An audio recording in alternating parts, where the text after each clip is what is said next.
अस्सलाम वालेकुम दोस्तों, मां आवाज़ पंहिंजो ज़मीर जमाली ऐं अवी ॾिसी रहिया मुंहिंजो यूट्यूब जो चैनल ज़मीर जमाली। दोस्तों ज़मीर जमाली यूट्यूब चैनल में खुश आमदीद। दोस्तों असांजी ॻाल्हि करण वारा आहियूं सोप सीरियल दौलाप ड्रामे जे बारे में। दौलाप ड्रामे में छा छा थींदो तव्हांखे सॼी कहाणी ऐं अपडेट इन नंढड़ी वीडियो में ॾींदासीं। वीडियो खे आख़िर ताईं ॾिसंदा मुंहिंजो यूट्यूब चैनल ज़मीर जमाली खे लाज़मी सब्सक्राइब कंदा। दोस्तों सब्सक्राइब करण सां को अव्हां जो बेल न करंदो, काफ़ी असांजी हौसला अफ़ज़ाई थींदी ऐं तव्हांखे वधीक वीडियो ॾिसण वटां मिलंदा।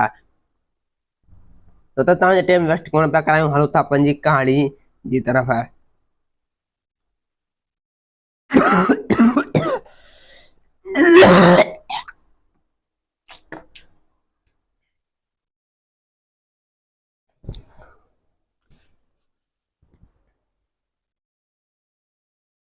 दोस्तों हाणे तव्हां ॾिसंदव त रोज़न जे घर में राड़ो हूंदो। रोज़न इहो चवंदो त मां हाणे इन ॿिन्ही लाशनि जो प्लान त ज़रूरु कंदुसि मुराद वारनि खां। ऐं ॿिए पासे तव्हांखे ॿुधाईंदा हलूं त सोडल जो भाउ मुराद खे चवंदो त इन असांजे भाउ मारण जे पोयां यानी सोट मारण जे पोयां इन रेस जा हथ त न आहिनि। मुराद चवंदो त रेस जा हथ कॾहिं बि नथा थी सघनि, छो जो रेस ईअं कॾहिं बि न चाहींदो त ॻोठ में झेड़ा ऐं झगड़ा थियनि। ऐं ॿिए पासे रेस असांजो माण्हू आहे, यानी रेस इहो नथो चाहे त माण्हू मरनि हिन ॻोठ में।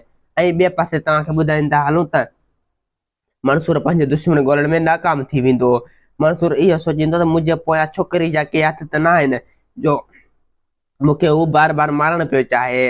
ऐं ॿिए पासे आंटी पुलिस खे चवंदो त तूं मंसूर जा दुश्मन ॻोल्हे हथ करे ॾे, जो मंसूर जा दुश्मन मंसूर खे बार बार मारे चुका आहिनि, लेकिन मंसूर जी हयाती आहे जो बची थो वञे।